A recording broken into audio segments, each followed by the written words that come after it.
Amém, queridos? Graça e paz. Vamos meditar em 2 Timóteo, capítulo 3. Olha o que está escrito. Sabe, porém, isto, nos últimos dias, preste atenção, nos últimos dias, sobrevirão tempos difíceis, pois os homens serão egoístas, avarentos, jactanciosos, arrogantes, blasfemadores, desobedientes aos pais, ingratos, irreverentes, desafeiçoados, implacáveis, caluniadores, sem domínio de si, cruéis, inimigos do bem, traidores, atrevidos, enfatuados, mais amigos dos prazeres que amigos de Deus. Olha o detalhe. Tendo forma de piedade, negando-lhe, entretanto, o poder. Foge também destes. Olha só que interessante.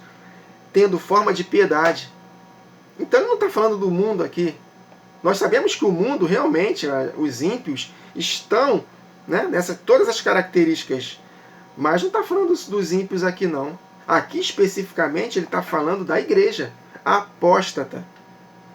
Tendo forma de piedade. O mundo não tem forma de piedade. É escrachado. Mas os apóstatas têm forma de piedade. Olha só que interessante. Jesus falou que devido ao aumento da maldade, o amor se esfriaria de quase todos. O amor ágape. O amor que somente uma nova criatura tem. Então, ele está falando aqui da igreja apóstata, não da igreja fiel, do fiel remanescente. Olha só que interessante, né?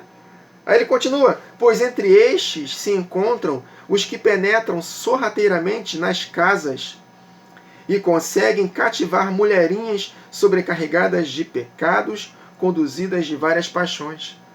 Eu não creio que ele esteja falando de mulherinhas, de mulherzinhas. Não. Eu creio que ele está falando aqui de pessoas que estão nas igrejas, que estão sobrecarregados de pecados e conduzidos de várias paixões. Por isso são enganados. Por quê? Olha no verso 7. Que aprendem sempre, aprendem a verdade, né? Sempre, e jamais podem chegar ao conhecimento da verdade. Olha aí. Como é que pode? Aprenderem a palavra, mas jamais chegarem ao conhecimento da verdade. Como pode? Por quê? Por quê, queridos? Mais para frente, Timóteo fala. Mais para frente, o apóstolo Paulo fala para Timóteo. Olha só, vamos pular aqui para o capítulo 4, que é o mesmo contexto. Capítulo 4, verso 1. Timóteo, conjuro-te perante Deus e Cristo Jesus, que há de julgar vivos e mortos, pela sua manifestação e pelo seu reino. Pregue a palavra, a verdadeira palavra. Insta, quer seja oportuno, quer não. Corrige, repreende, exorta com toda a longanimidade e doutrina. Porque haverá tempo, olha aí, em que não suportarão a sã doutrina. Pelo contrário, cercar-se-ão de mestres segundo as suas próprias cobiças, como que sentindo coceira nos ouvidos, e se recusarão a dar ouvidos à verdade, entregando-se às fábulas. Verso 7 de 2 Timóteo 3. Que aprendem sempre e jamais podem chegar ao conhecimento da verdade. Por quê? Porque não aprendem, não ouvem a verdadeira doutrina, mas ouvem pessoas que estão falando fábulas. Meus irmãos, o que aconteceu ontem com o resultado das eleições é exatamente o retrato que está acontecendo com a própria igreja apóstata. Porque é impossível a quantidade de irmãos que orou, jejuou, clamou ao Senhor e Deus não atender. Se fosse feito de coração próprio. Claro, teve muitos irmãos que oraram até com coração próprio, mas sem entendimento. Já a grande maioria orou sem entendimento e também orou com a motivação errada. Por quê? Estão acreditando Primeiro lugar, que a igreja vai ser arrebatada antes da grande tribulação. Já erra aí. A grande maioria crê que a igreja não passará pela grande tribulação. Então, não aceitam que, por exemplo, o Brasil possa estar cada vez pior do lado de fora. Irmãos, pelas Escrituras, pelo espírito de profecia das Escrituras, eu digo para vocês que é necessário que o Brasil se corrompa cada vez mais, que a igreja seja perseguida cada vez mais, para que, de fato, nós possamos cumprir a nossa missão nesse tempo do fim. Porque não vai ser uma perseguição que vai impedir a palavra de Deus de ser anunciada. O apóstolo Paulo, quando estava preso, ele disse com todas as letras: eu estou preso, mas a palavra de Deus não está presa. Só que hoje, aqui na nação brasileira, nós estamos livres, mas a palavra de Deus, a sã doutrina, está presa, meus irmãos. Basta ver nas igrejas quantos ensinos errados. Mas não, prosperidade, vamos lá, Deus vai prosperar a gente. Nós vamos ter tudo do bom e do melhor. As escolas vão melhorar, os hospitais vão melhorar, vai tudo melhorar. Né? A igreja vai crescer, progredir, prosperar do lado de fora, vai ter muito dinheiro. Olha, meus irmãos, as profecias do tempo do fim. Nos últimos dias, mulherinhas sobrecarregadas de pecados, conduzidas por várias paixões, são esses que vão ser enganados. Mas quem conhece a verdade não vai ser enganado, não vai ser pego de surpresa. Quantos e quantos cristãos não dormiram essa noite? Ficaram chorando, tristes, preocupados, porque foram enganados por falsos mestres, falsos profetas. Aliás, eu sempre falei aqui para os irmãos, eu nunca vi tanto falso profeta como aconteceu nesses dias de eleições. Quantas profecias, quantos sonhos, quantas visões. Brasil, uma águia sobrevoando o Brasil. Olha aí. Vai ser tudo do bom e do melhor. Deus levantou o atual presidente para libertar esta nação. Né? É bênção, bênção. Deus vai prosperar o Brasil. E aí? O que dizer agora?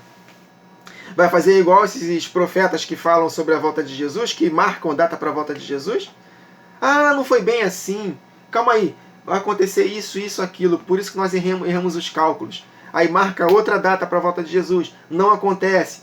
Ah, não, acho que aconteceu isso. Calculamos errado. Sempre tem uma justificativa para justificar que eles estão afastados da verdade. E Deus permite, tá, queridos? Deus permite esses sonhos, essas visões. Eu não duvido que eles tenham sonhado mesmo, não. Mas Deus permite para provar os corações. Porque se nós olharmos para as Escrituras, nós vamos discernir as profecias, queridos. Nós temos que passar por tribulações. Se a igreja brasileira não for perseguida, ela não avança. Então, se continuar como está, a igreja vai continuar pregando prosperidade, bênção, vão continuar levantando pastoras nas igrejas, pregando dízimos, vão continuar fazendo coisas erradas, queridos.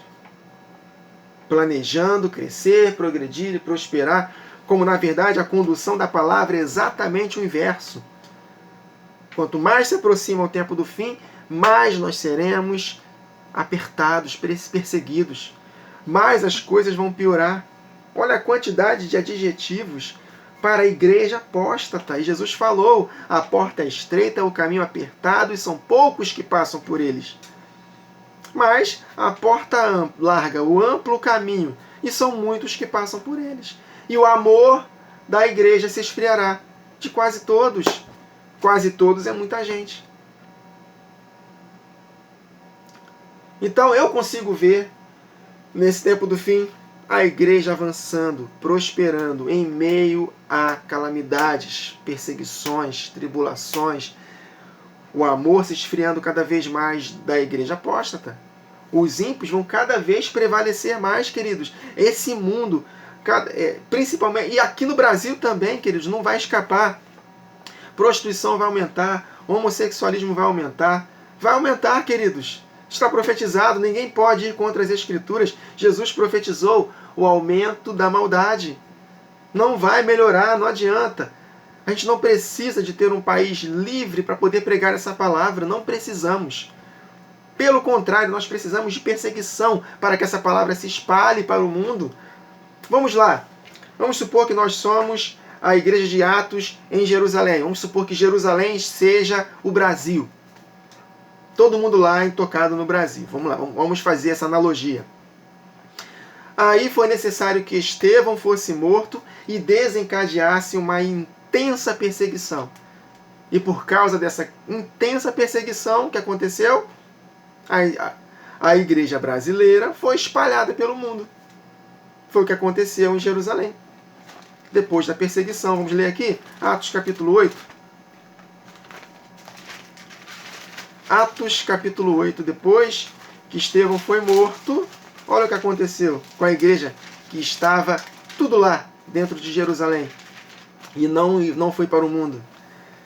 Naquele dia levantou-se grande perseguição contra a igreja, bota aqui no Brasil, ao invés de Jerusalém. Naquele dia levantou-se grande perseguição contra a igreja no Brasil. E todos, exceto os apóstolos, foram dispersos pelas regiões da Judéia e Samaria. Então, se quisermos que essa palavra, o Evangelho do Reino, seja pregado em todas as nações, queridos, é necessário perseguição.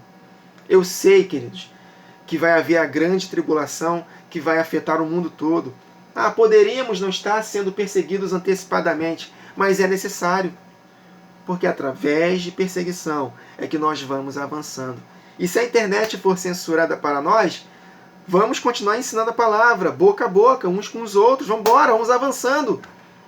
Uma coisa é certa, a palavra de Deus nunca estará presa. Ela está presa quando ela tem uma certa liberdade. Agora, quando ela tem resistências, aí o sobrenatural acontece. Então, meus irmãos, esse é o panorama do tempo do fim que nós lemos aqui em 2 Timóteo 3 e 2 Timóteo 4.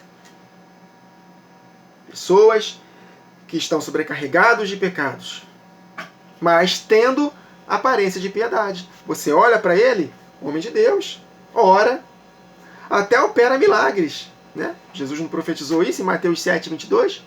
Muitos me dirão naquele dia, Senhor, Senhor, não profetizamos nós em teu nome, não expulsamos demônios, não fizemos muitos milagres? E Jesus vai falar para eles, apartai-vos de mim, nunca vos conheci. Vós que praticais a iniquidade.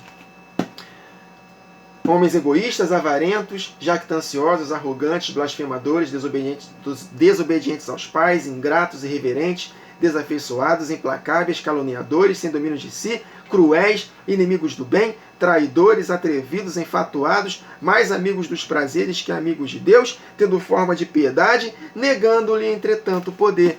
Olha aí, tendo forma de piedade. Olha os adjetivos. Que penetram sorrateiramente nos corações para cativar pessoas que estão conduzidas de várias paixões e sobrecarregadas de pecados.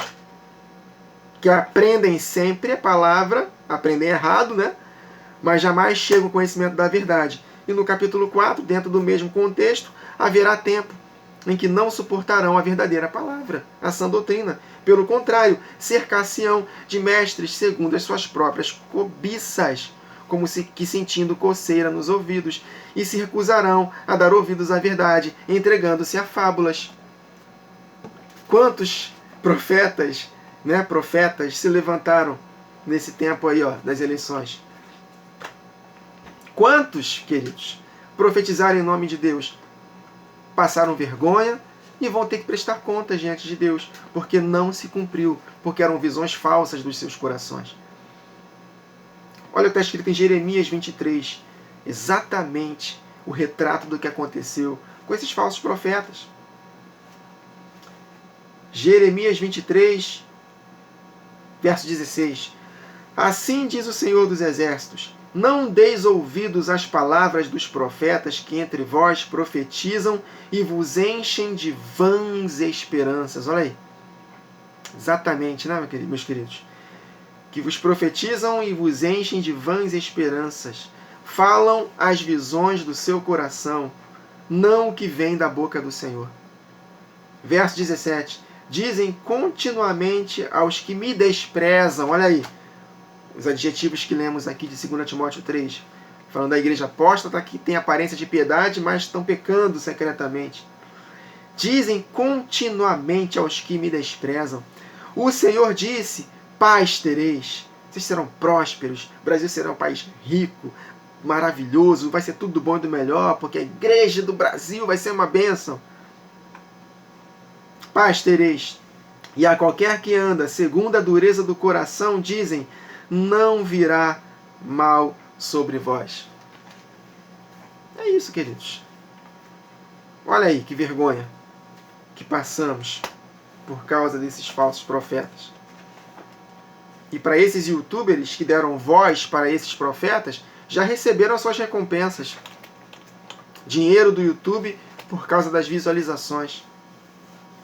Essa era a motivação. Não era para poder, pregar a palavra. Se entendessem o tempo do fim, olha os textos que nós lemos aqui, queridos, para o tempo do fim.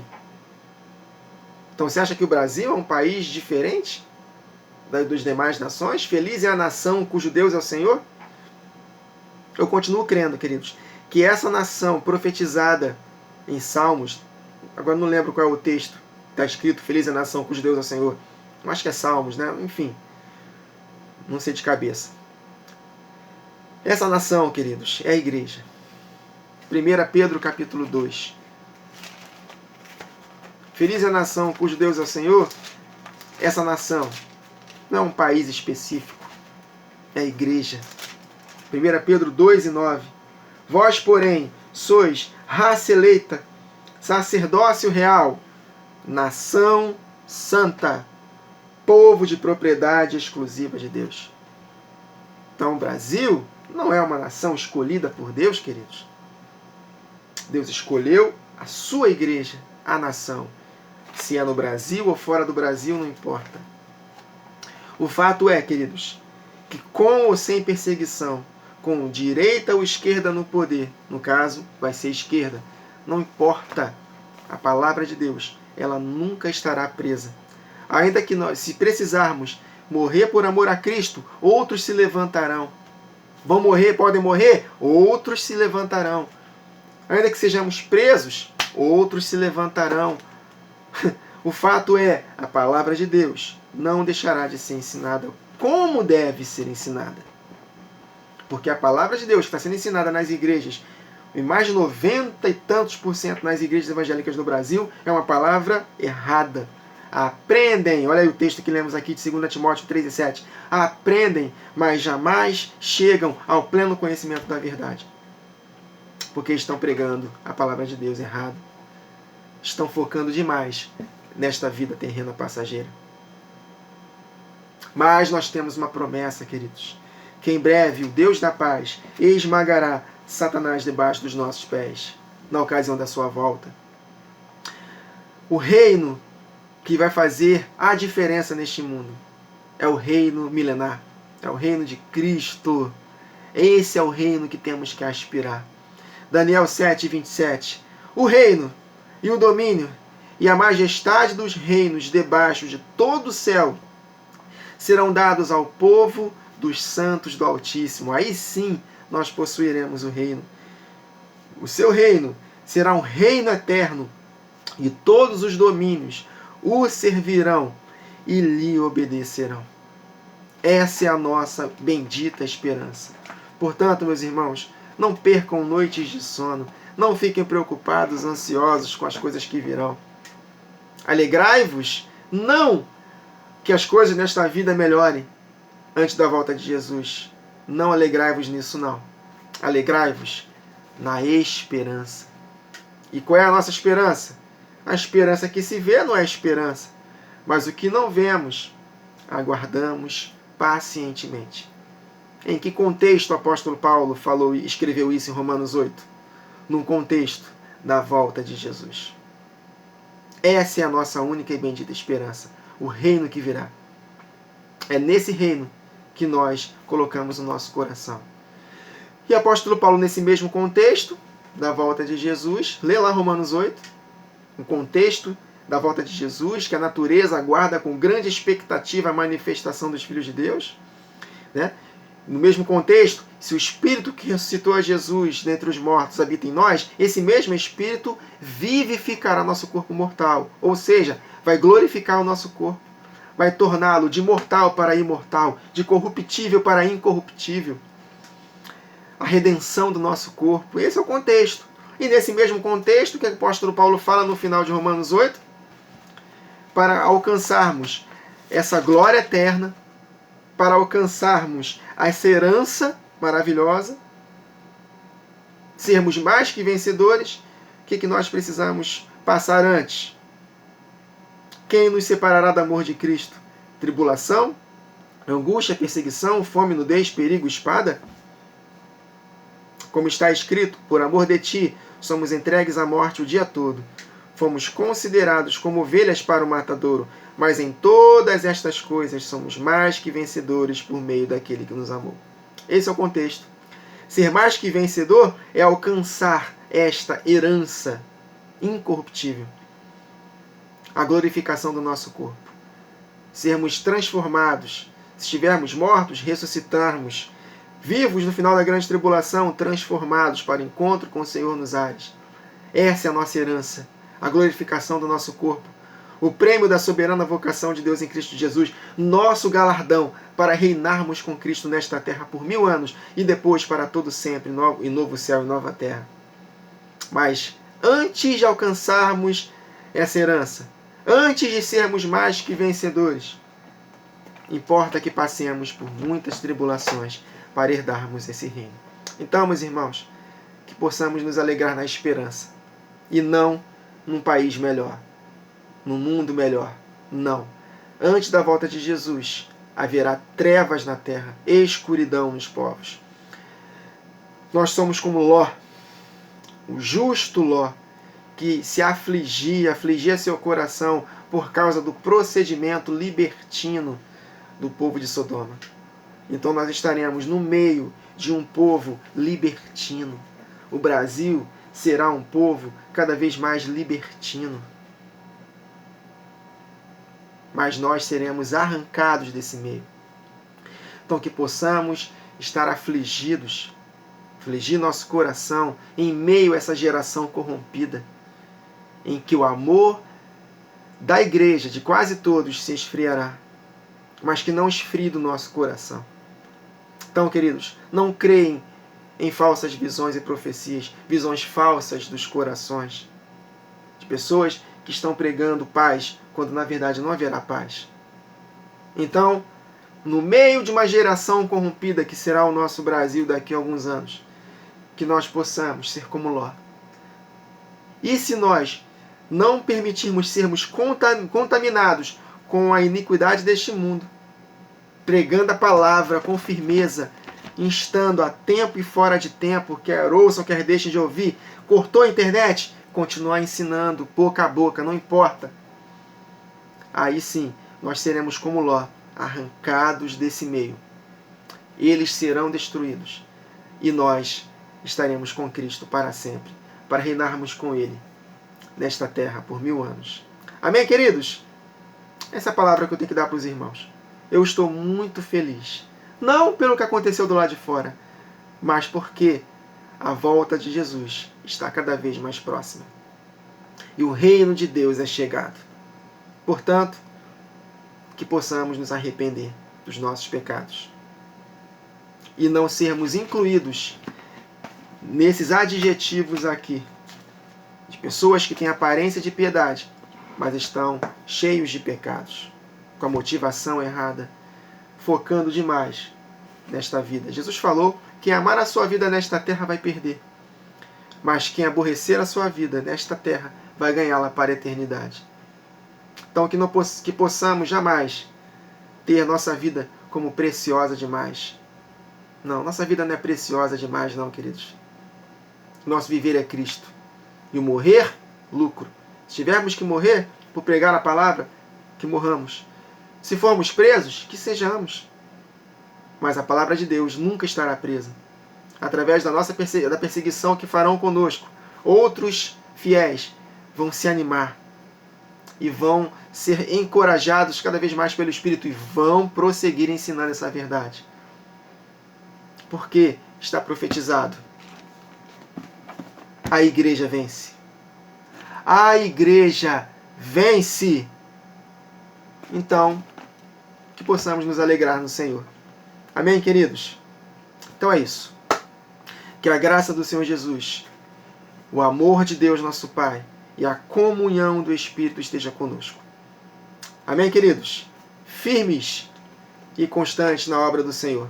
Deus está conosco.